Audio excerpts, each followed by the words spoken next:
ஒரு police officer ஆனா சில தவிர்க்க முடியாத காரணத்தால முதலமைச்சராக வேண்டியதாயிடுச்சு. 5 வருஷம் பதவியில உள்ள அரசியல் தலைவருங்க 35 வருஷம் பொறுப்புல இருக்கிற ஆபீசர் மேல அதிகாரம் செலுத்துறது நம்ம தலைவிதி. யார் வேணும்னாலும் பதவிக்கு வரலாம், ஆனா யார் வேணும்னாலும் ஆபீசர் ஆக முடியாது. என்னமோ இருந்தாலும் இருக்கலாம். நாளை நான் கூலி முதலமைச்சர் ஆகலாம், நல்லவங்க எல்லாம் முதலமைச்சர் ஆகலாம், ஆனா ரவுடியும் குற்றவாளியும் ஆகக்கூடாது. பின்னிட்ட என்னமோ. நான் உங்களுக்கு ஒரு வாக்குறுதி கொடுக்கிறேன்.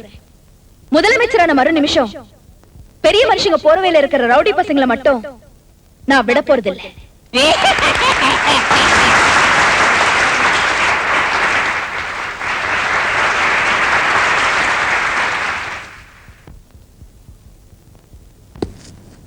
ஜெயந்தி என்ற நான் அரசியல் சட்டப்படி தேர்ந்தெடுக்கப்பட்டு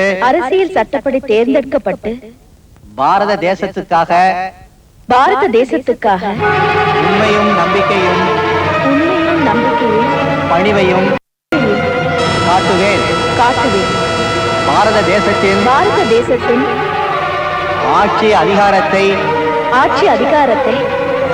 ஆத்ம சுத்தியுடன் நிர்வகிப்பேன் என்றும் பயமின்றி பாரபட்சமின்றி கமிஷனர் அந்த ரிவால்வர்ல இருந்து கையெடு.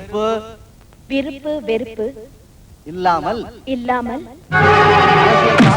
அரசியல் சாசனத்தின்படி அவன் கைகால கட்டி கடல்ல வீசிடு. போங்க. சமமாக நியாயம் வழங்குவேன் என்று கடவுள் சாட்சியாக பிரமாணம் செய்.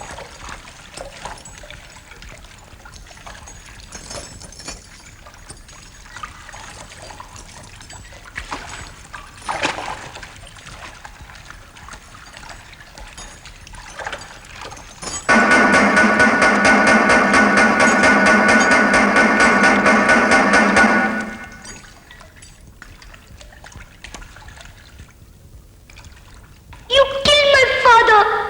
I will kill you.